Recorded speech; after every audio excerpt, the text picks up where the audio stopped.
கிறிஸ்துவுக்குள் பிரியமானவர்களே, கர்த்தரும் இரட்சகருமாய் இயேசு நீடிய நாமத்தினாலே உங்கள் யாவரையும் வாழ்த்துகிறேன். தேவனருளே அப்பம் மினிஸ்ட்ரி சேனல் மூலியமாக உங்களோடு சந்திப்பதில் மிகுந்த மகிழ்ச்சி அடைகிறேன். தினம்தோறும் இரவு நேரத்திலே பரிசுத்த வேதாந்திலிருந்து ஒரு பகுதி நாம் தியானித்து நம்முடைய குடும்ப பாதுகாப்பிற்காக நாம் ஜெபிக்கிறோம். வேற தேசத்திலே வேற சூழ்நிலை இரவு நேரத்தில் இணைந்திருக்கிறீங்க. உங்க எல்லாருக்கும் என் அன்பின் வாழ்த்துக்கள். இந்த நாளிலும் யோபுல இருந்து நாம் ஒரு பகுதி தியானிக்க போயிடும். யோபு 21 அதிகாரம் 23 முதல் 26 ஆகிய வசனங்கள். ஒருவன் நிர்வாகத்தோடும் சுகத்தோடும் வாழ்ந்து குறையற்ற பலனுள்ளவனாய் சாகிறான். அவனுடைய பால் பாத்திரங்கள் பாலால் நிரம்பி இருக்கிறது. அவன் எலும்புகளில் ஊன் புஷ்டியாய் இருக்கிறது. வேறே ஒருவன் ஒரு நாளாவது சந்தோஷத்தோடே சாப்பிடாமல் மன கிளேசத்தோடே சாகிறான். இருவரும் சமமாய் மண்ணிலே படுத்துக் கொள்கிறார்கள். புழுக்கள் அவர்களை மூடும். கிறிஸ்துவுக்குள் பிரியமானவர்களே, இருவரும் சமமாய் மண்ணிலே படுத்துக் கொள்கிறார்கள். புழுக்கள் அவர்களை மூடும். செத்து போனதுக்கு அப்புறம் மண்ணிலே படுத்துக் கொள்கிறார்கள். புழுக்கள் அவர்களை மூடும் என்று எழுதப்பட்டிருக்கு. நைட் நேரத்தில் இன்னைக்கு செய்தி என்ன பிரதர் அப்படின்னா, 2 பேர் சாகுறாங்களாம். ஒருத்தர் சகல செழிப்போட வாழ்ந்துட்டு சாகுறாரு. இன்னொருத்தர் மன கிளேசத்தோடு வருத்தத்தோடே வாழ்ந்து சாகுறாரு. 2 பேரும் செத்ததுக்கு அப்புறம் மண்ணில் இருக்கிறாங்க. மண்ணிலே படுத்துக் கொள்கிறார்கள். மண்ணிலே படுத்துக் கொள்கிறார்கள் அப்படின்னு எழுதப்பட்டு, புழுக்கள் அவர்களை மூடும். இவ்வளவுதான் ஒரு மனுஷனுடைய வாழ்க்கை. இந்த பகுதி நம்ம தியானிக்கும் போது நம்ம வாழ்க்கை எப்படி இருக்கு, இந்த பூமியில் நம்ம எப்படி வாழ்றோம், எல்லாமே யோசித்து பார்க்கலாம்.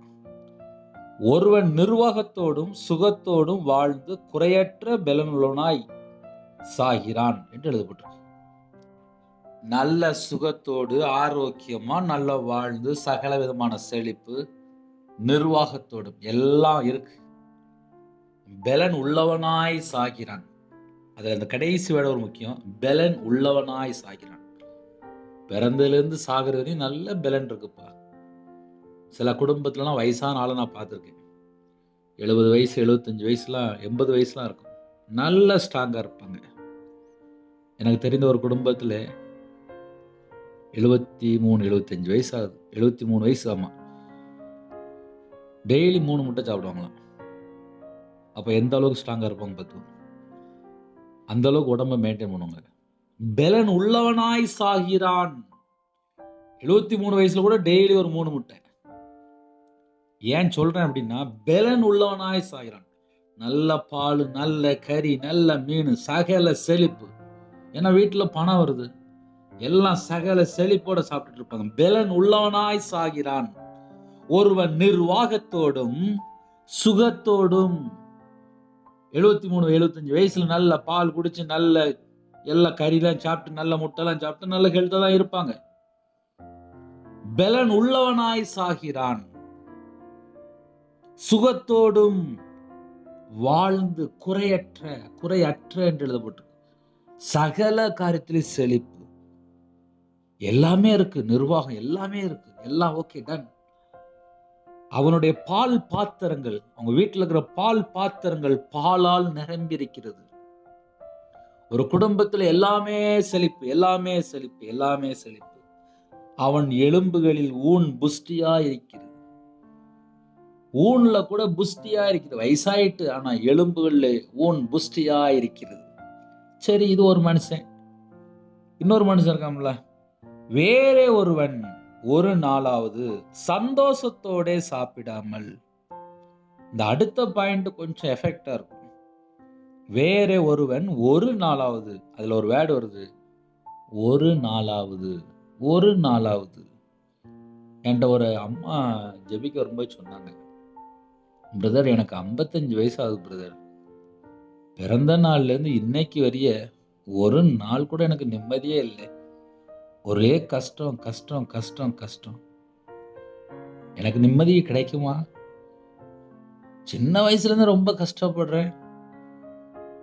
எவ்வளோ கஷ்டப்பட்டுட்டேன். என்னால முடியல. புலம்பத்தான் செஞ்சாங்க. வேற ஒருவன் ஒரு நாளாவது சந்தோஷத்தோட சாப்பிடாமல். இன்னும் கூட ஒரு சின்ன காரியம் சொல்றேனே. ரொம்ப வருஷம் முன்பா உள்ள ஒரு காரியம் தான். ஒரு மகளுக்கு கல்யாணம் முடியல. அந்த மகளுக்கு 34 வயசு. ஏன்க்கா கல்யாணம் முடிக்கல? அப்படின்னு சொல்லி கேட்டேன். அண்ணே கல்யாணம் முடிக்கணும் ஆசை இருக்கு. நிறைய மாப்பிள்ளைலாம் வந்துச்சு. ஆனா எங்க அப்பா வந்து நல்ல போஸ்ட்லேருந்து நல்லா ரிட்டயர் ஆனவங்க தான். எங்க அம்மா ஹவுஸ் ஒய்ஃப் தான். நான் நிறைய படிச்சிருக்கேன். ஸ்டேட் லெவலில் நான் நிறைய படித்து நல்ல மார்க் எடுத்திருக்கேன். எனக்கு சம்பளம் வந்தாலே நிறைய சம்பளம் வரும். எல்லாம் சரிதாம்னே. கல்யாணம் முடிஞ்ச புதுசில் எங்கள் அம்மாவும் அப்பாவும் ஒரு வருஷத்துக்குள்ளே சண்டை போட்டிருக்காங்க. 33 வருஷமாச்சு எங்கள் அம்மா வீட்டுக்குள்ளே தான் இருக்கிறாங்க. எங்கே போனால் கூட என் கூட தான் வருவாங்க. 33 வருஷமாக எங்கள் அம்மாவும் அப்பாவும் வீட்டுக்குள்ளே பேசாமல் வாழ்ந்துட்டுருக்குறாங்க. ஆனால் ஒரே வீட்டுக்குள்ளே இருக்காங்க. எனக்கு 34 வயசு ஆகுது. எங்கள் அப்பாவுக்குலாம் 70, 75 வயசு தாண்டிட்டு. அம்மாவுக்குமே ஒரு 65 வயசு தாண்டிட்டு. வீட்டில் பார்த்தா 2 பேருமே பேசாமல் இருக்கிறாங்க. அப்பா வந்து திரும்பி படுத்துக்குவாங்க. அம்மா வந்து வீட்டுக்குள்ளே யார்ட்டையுமே பேசாமல் என்கிட்ட மட்டும் பேசுவாங்க. அப்பா வந்து வெளியில் கிளம்பி போயிடுவாங்க. நான் ஒரு வேளை கல்யாணம் முடிஞ்சு போயிட்டேன் அப்படின்னா எங்கள் அம்மா நிலைமை என்ன? எங்கள் அப்பாவும் காலையில் வெளியில் போயிடுவாங்க. அப்புறம் நல்லா அழகாக போயிட்டு வெளியில் போயிட்டு வருவாங்க. வீட்டில் வந்ததுக்கப்புறம் என்கிட்ட சாப்பாடு கேட்பாங்க. நான் தான் போட்டு கொடுப்பேன். நான் தான் எங்கள் அப்பாவுக்கு மாத்திரைலாம் கொடுப்பேன். ஆனால் எங்கள் அம்மா வீட்டில் 33 வருஷமாக எங்கள் அப்பா பேசாமல் இருக்கிறாங்க அப்படின்னு சொல்லி ஒரு வருத்தத்தோடு சொல்லிட்டு இருந்தாங்க. வேற ஒருவன் ஒரு நாளாவது சந்தோஷத்தோட சாப்பிடாமல். சில ஜெப குறிப்புலாம் எனக்கு வரும். ஒரு ஜெப குறிப்பு வந்துச்சு. 12 வருஷமா பையன் பேசாமல் இருக்கானா. இன்னொரு குடும்பத்தில் அப்பா 15 வருஷமா பேசாமல் இருக்காரான். யார்கிட்ட? மனைவிட்ட. இப்போ லேட்டஸ்ட்டாக இப்போ நம்ம வாழ்கிற காலம் கடைசி காலம். புருஷன் முன்னாடி சண்டை போடுறாங்க. சண்டை போட்டு அரை மணி நேரத்தில் கிளம்பி போயிருந்தாங்க அம்மா வீட்டுக்கு. நான் சர்ச்சில் இருக்கும்போது ஒரு குடும்பத்தில் அப்படிதான் கோவப்பட்டுட்டு சண்டை போட்டுட்டு நேராக அம்மா வீட்டுக்கு கிளம்பி போயிட்டாங்க. அந்த குடும்பத்தில் ரொம்ப பழக்கம் எனக்கு. இந்த மாதிரி என் மக வீட்டுக்கு வந்துட்டா நைட்டு ஃபுல்லாக வீட்டில் வந்து தூக்கமே இல்லை. காலையில் 4 மணி வரையும் வீட்டுக்குள்ளே அம்மாவும் பிள்ளையும் அழுதுட்டு இருந்தாங்க. நானும் கூட சேர்ந்து அழுதுட்டு இருந்தேன். நேற்று நைட்டு ஃபுல்லாக எனக்கு தூக்கமே இல்லை.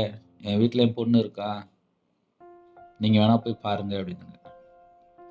இதை ஏன் சொல்கிறேன் அப்படின்னா, ஒரு குடும்பத்தில் நிம்மதி இல்லை.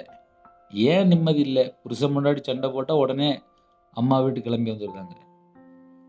அதுக்கப்புறம் அந்த வீட்டில் போய் பேசினேன். அடுத்த அரை மணி நேரத்துக்குள்ளே மறுபடியும் புருஷன் வீட்டுக்கு கிளம்பி போயிட்டாங்க.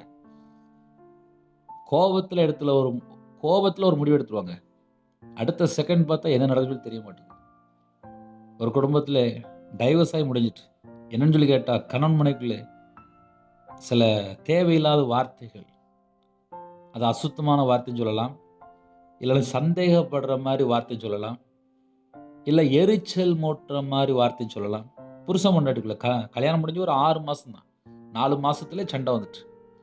4 மாதத்துல பிரிஞ்சு போயிட்டாங்க. 1 வருஷத்துக்குள்ள டைவர்ஸ் ஆகி முடிஞ்சிட்டு.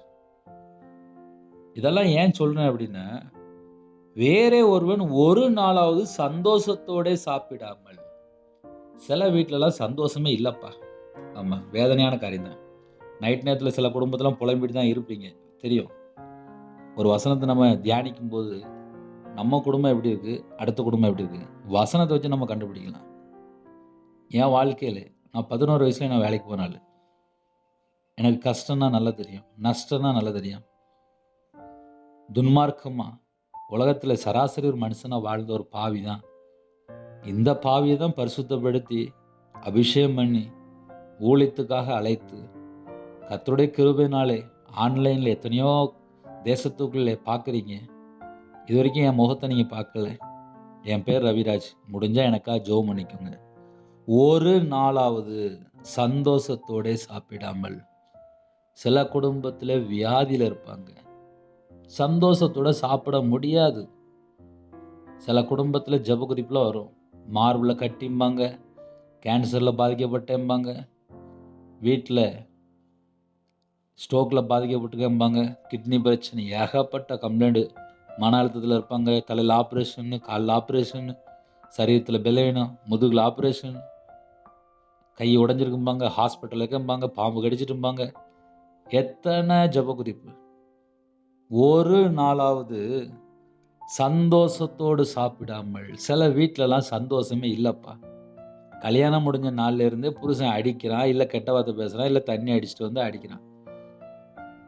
வீட்டுக்குள்ளே சில வீட்டில் தாய்மார்க்கெலாம் சந்தோஷமே கிடையாது. பயந்து பயந்து தான் வருவாங்க. ஏன்? புறஜாதியில் இருப்பாங்க, விக்கிர வழிபாடில் இருப்பாங்க, உலக வழிபாடுகளுக்குள்ளே ஆழமாக இருப்பாங்க. இயேசு கிறிஸ்துவிடத்தில் வரும்போது அவங்க வீட்டில் அவ்வளோ கஷ்டம், அவ்வளோ பிரச்சனை, நிந்தைகள், அவமானத்தோடு வருவாங்க. ஆனால் இயேசுட்டு வந்ததுக்கப்புறம் பார்த்தா அழகா சுகம் கிடைக்கும், ஆரோக்கியம் கிடைக்கும், விடுதலை கிடைக்கும், ஆசீர்வதிப்பார், நித்திய ஜீவன் தருவார், நம்ம பாவத்தை மன்னிக்கிறாரு, நம்ம அக்கிரமத்தை மன்னிக்கிறாரு, நம்ம மீறுதல், நம்முடைய குறைகள் எல்லாவற்றையும் மன்னிக்கிறாரு, துக்கத்தை நீக்கி சமாதானத்தை தருகிறார். எவ்வளவு காரியம் இருக்கு. இயேசு கிறிஸ்துவிடத்தில் வந்தால் எவ்வளவு காரியம் இருக்கு. இந்த பூமியில வாழ்ற காலத்திலே நம்ம மனம் திரும்பி பாவ மன்னிப்பை பெற்றுக்கொண்டு சொர்க்கத்துக்கு போகணும், பரலோகத்துக்கு போகணும். அவ்வளோதான் நமக்கு உள்ள கான்செப்ட். செத்தா மண் அள்ளி போட்டுருவாங்க, அவ்வளோதான். அதுக்கப்புறம் வேதம் சொல்லுது, புழுக்கள் அவர்களை மூடும். அந்த வேடை நீங்கள் கடைசி வேடை கரெக்டாக படித்து பார்த்துட்டீங்க அப்படின்னா, இந்த பூமியில் நம்ம வாழ்க்கை எப்படி இருக்குது, செத்ததுக்கப்புறம் நம்ம வாழ்க்கை எப்படி இருக்குது. ஏன்னா சில வீட்டுக்குள்ளே புருஷன் பொண்டாட்டிலாம் பேசாமல் வாழ்ந்துட்டுருக்காங்க. சில ஜெபக்குறிப்புலாம் வரும்போது எனக்கு கஷ்டமாக இருக்கும். மனைவியை கண்டடைகிறவன் நன்மையை கண்டடைகிறான். மனைவிட்ட பேச விருப்பம் இல்லையா, மனைவியை விட்டுட்டு விபச்சாரத்துக்கு போகிறான்னா, ஏகப்பட்ட தண்டனை பைபிள் எழுதி வச்சிருக்காரு. கர்த்தருடைய கிருபையினால் அதுவும் ஒரு நாள் பேசுவோம். ஏன்னா சில குடும்பத்திலே துணிகரமாக துன்மார்க்கமாக வாழ்ந்துட்டு இருக்காங்க. மனைவிட்ட அன்பு கூறதில்லை, கள்ள தொடர்பு, வேசி, எல்லாம் உலகத்துக்குள்ள இஷ்டம் போல பெருகிட்டு இருக்கு. சில வீட்டிலலாம் தாய்மாரெலாம் கண்ணீர் வடிக்கிறாங்க. என் புருஷன் என் கூட இல்லை, கள்ள தொடர்பில் போயிட்டாரு, வீட்டுக்கு வரமாட்டுக்காரு, எனக்கு 2 வாலிப பிள்ளைகள் இருக்கு. சில குடும்பத்தில் அப்படியே போயிட்டாங்க, 2வது கல்யாணம் முடிச்சு. அந்த வீட்டில் வாலிப பிள்ளைகள் கல்யாணம் முடியாமல் இருக்கு. வேற ஒருவன் ஒரு நாளாவது சந்தோஷத்தோட சாப்பிடாமல். சில வீட்டில் சந்தோஷம் இல்லைம்மா, சந்தோஷம் இல்லையா. சில வீட்டில் சந்தோஷமே இல்லை. இந்த இரவு நேரத்தில் நீங்கள் வேணால் கீழே கமெண்ட் போடுங்க, உங்கள் வீட்டில் சந்தோஷமாக இருக்கிறீங்களா, கீழே கமெண்ட் போடுங்க. அப்போ தெரியும் கீழே எத்தனை கமெண்ட் வரும்னு தெரியும். வேற ஒருவன் ஒரு நாளாவது சந்தோஷத்தோட சாப்பிடாமல் மன கிளேசத்தோட சாகிறான்.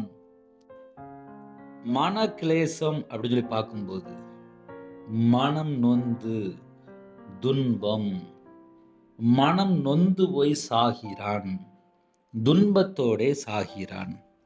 அப்ப சில குடும்பம் எப்படி இருக்கு, சில குடும்பம் எப்படி இருக்கு, 2ஆ பிரிச்சு பார்த்தாச்சு அப்படின்னா, ஒருவன் நிர்வாகத்தோடும் சுகத்தோடும் வாழ்ந்து குறையற்ற பலன் உள்ளவனாய் சாகிறான்.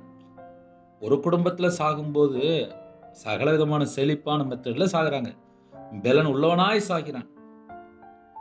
அவனுடைய பால் பாத்திரம் கூட பாலால் நிரம்பி இருக்கு, அந்த வீட்டுல சகல விதமான செழிப்பு. அவன் எலும்புகளில் ஊன் புஷ்டியா இருக்கிறது. ஏன்னா சாகிற வரை நல்ல சாப்பாடு, கொழுத்த சாப்பாடு அப்படிம்பாங்க.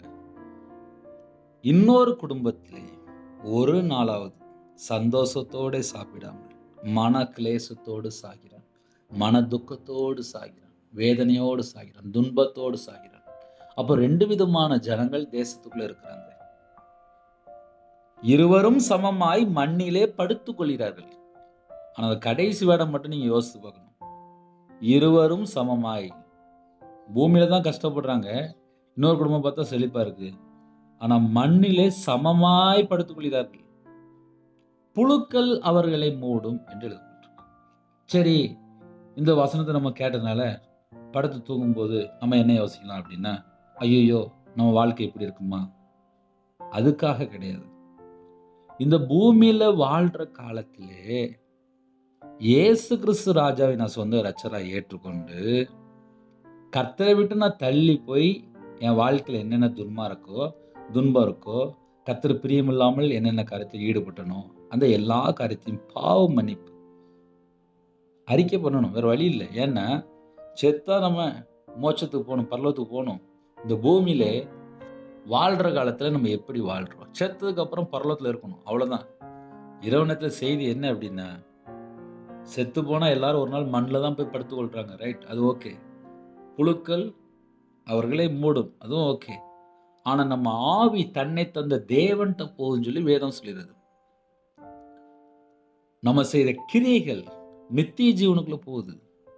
இந்த பூமியில நம்ம எப்படி வாழ்றோம்? நம்ம ஆத்துமா மீட்கப்பட்டிருக்கணும். நித்திய காலமாக நம்ம கர்த்தரோட வாழணும்.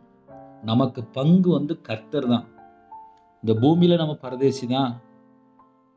பல பாடுகள், உபத்திரங்கள், கண்ணீர், வேதனை, துக்கம் எல்லாம் ஒரு மனுஷனுடைய வாழ்க்கையில இருக்கும். ஆனா சில குடும்பத்துல எதுவுமே இல்லாமே இருக்கும். அதுதான் வசனம் மேல போட்டிருக்கு. ஒருவன் நிர்வாகத்தோடும் சுகத்தோடும் வாழ்ந்து குறையற்ற பலனுள்ளவனாய் சாகிறான். அது சில குடும்பத்துல அப்படிதான் இருப்பாங்க. ஆனா நமக்கு இன்னைக்கு செய்தி என்ன அப்படின்னா, செத்து போனதுக்கு அப்புறம் பரலோகத்துல நம்ம நிக்கணும். அதுதான் நம்ம கான்செப்ட். ஏன்னா அந்த பூமியில எல்லாம் மாயை மாயை மாயை மாயை, எல்லாம் மாயை.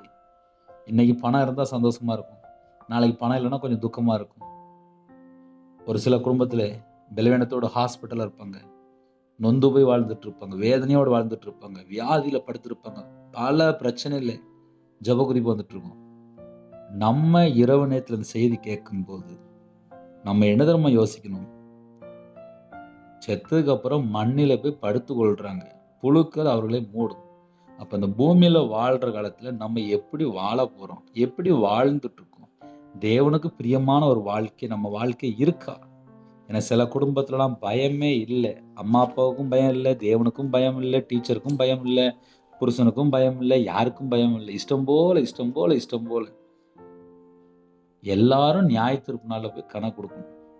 அப்ப அந்த பூமியில வாழ்ற காலத்திலே தேவனுக்கு பிரியமானபடி வாழ்ந்தால் எவ்வளவு ஆசீர்வாதம்! அந்த ஆசீர்வாதங்களை நாம் பெற்றுக்கொள்ள வேண்டும் என்றால் இந்த பூமியிலே நம்ம எப்படி வாழ்றோம் அது ரொம்ப முக்கியம். ஏன்னா சில குடும்பத்துல நைட் நேரத்தில் இணைந்திருப்பீங்க, பிரதர் இந்த செய்தி கேட்டால் கொஞ்சம் வித்தியாசமா இருக்கு அப்படிம்பாங்க. சரி, ரைட்.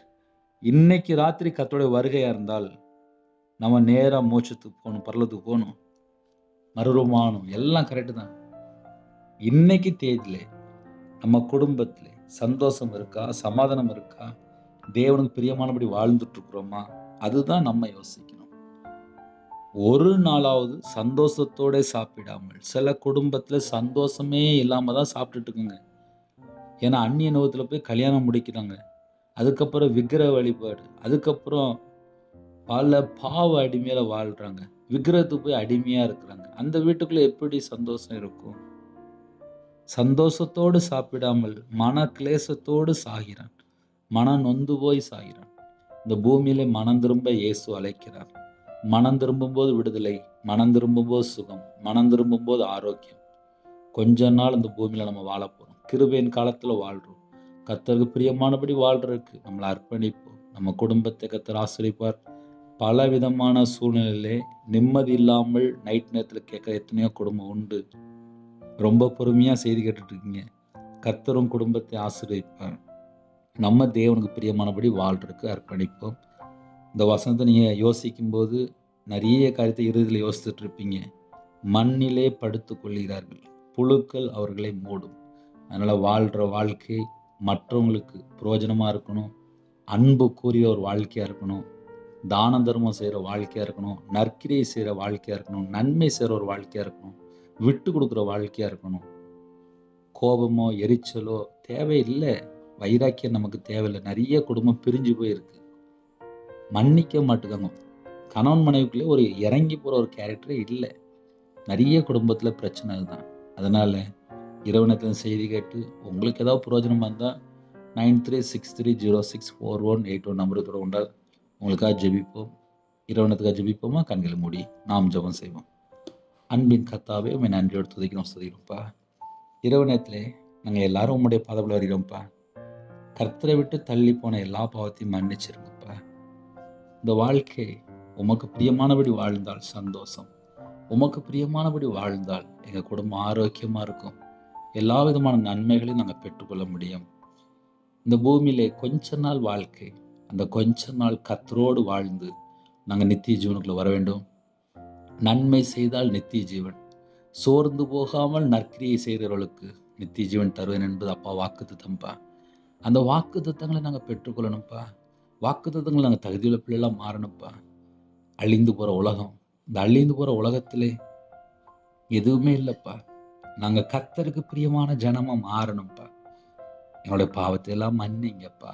எங்களுக்காக தானப்பா சிலுவையில் ஜீவ பலியானீங்க. எங்களுக்காக தானப்பா. அதெல்லாம் எண்ணி உண்மை நன்றியோடு துதிக்கிறோம்ப்பா. உங்கள் அன்பு பெரியதுப்பா, உங்கள் பாசம் பெரியதுப்பா, உங்கள் நேசம் பெரியதுப்பா.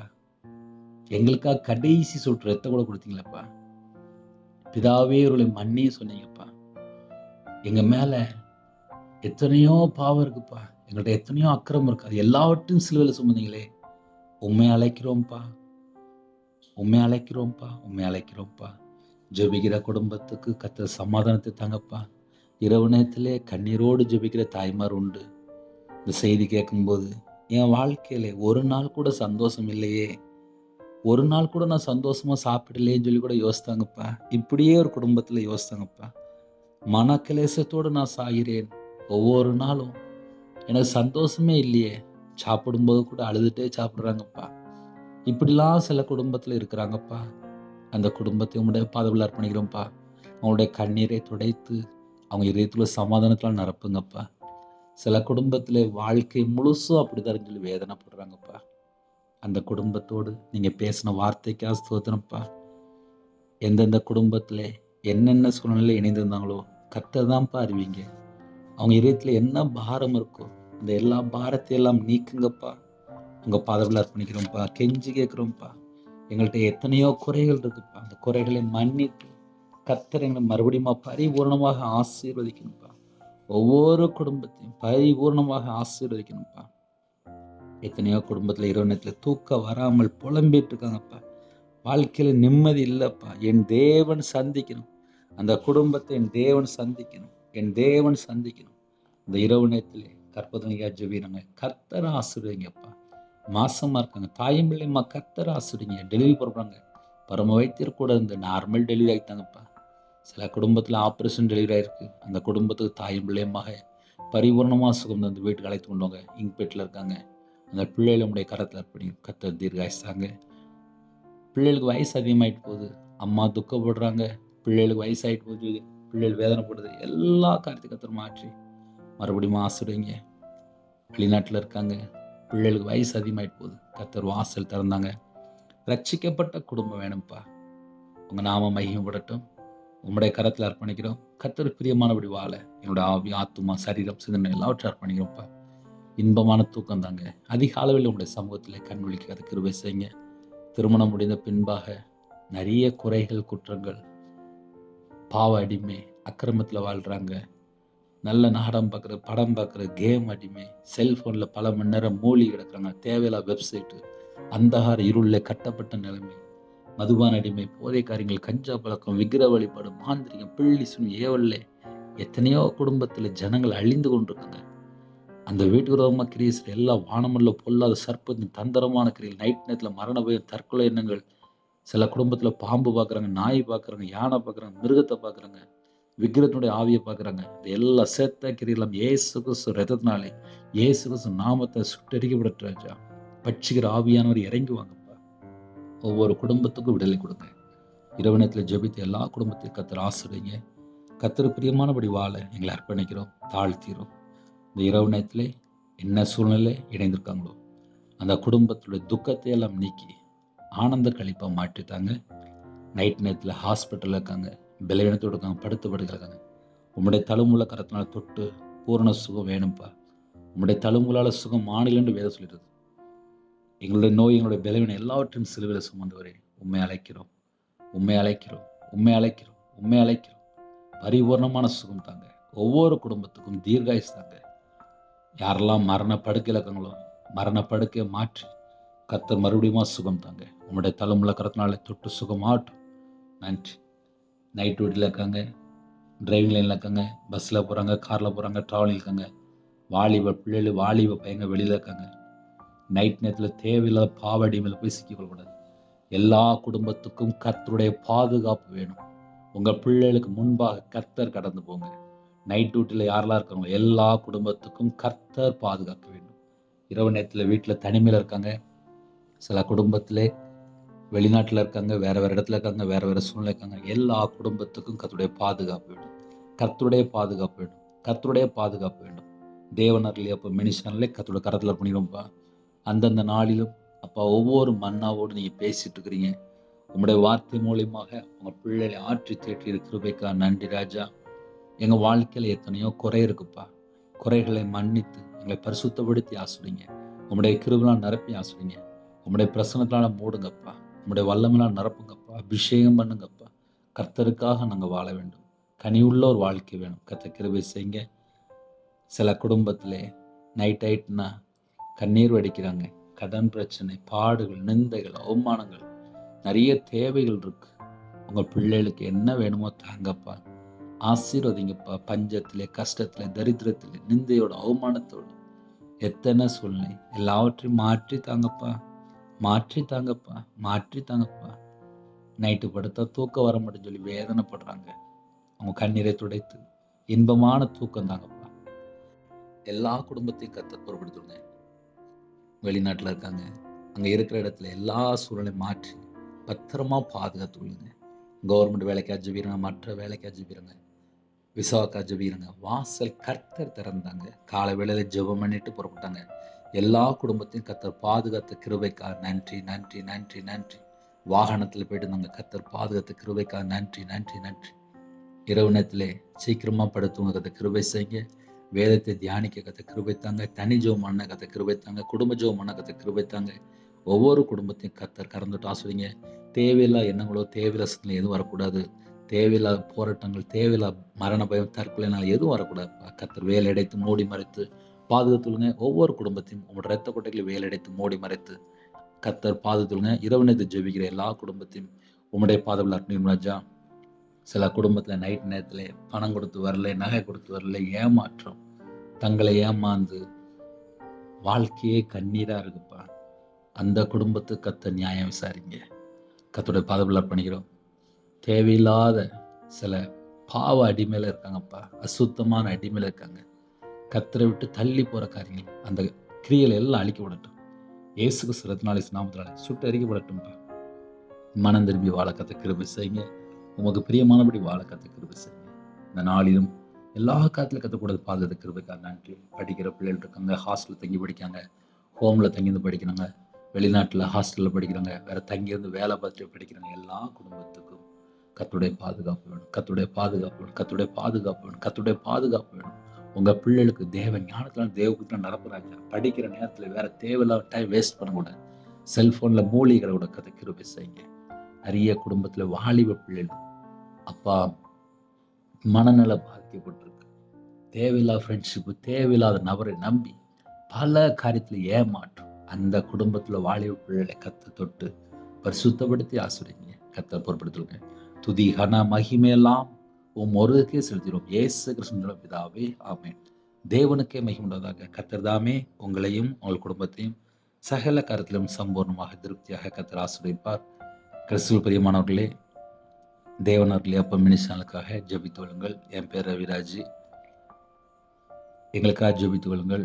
9363064181 நம்பர் தொடர்பு கொண்டால் உங்களுக்காக ஜெபிப்போம். அதிகாலைகளிலே தினந்தோறும் 3 மணிக்கு ஜெபிக்கிறோம். அதையும் தொடர்ந்து கேளுங்கள். புதிய நாளுக்காக தேவனுடைய கிருபை பெற்றுக்கொள்ள, ஆசீர்வாதங்களை பெற்றுக்கொள்ள அதிகாலைகளில் இணைந்திருங்கள். உங்களுக்கு தெரிந்த மற்ற நண்பர் ஷேர் பண்ணி நீங்களும் இணையத்தின் மூலமா இணைந்து ஊழியம் செய்யுங்கள். கர்த்தருடைய வருகைக்கு நாம் எல்லாரும் ஆயத்தமாக இருப்போம். கர்த்தர் உங்களையும் உங்கள் குடும்பத்தையும் சகல காரியத்தையும் சம்பூர்ணமாக திருப்தியாக கர்த்தர் கொடுத்து ஆசீர்வதிப்பாராக. ஆமென். God bless you.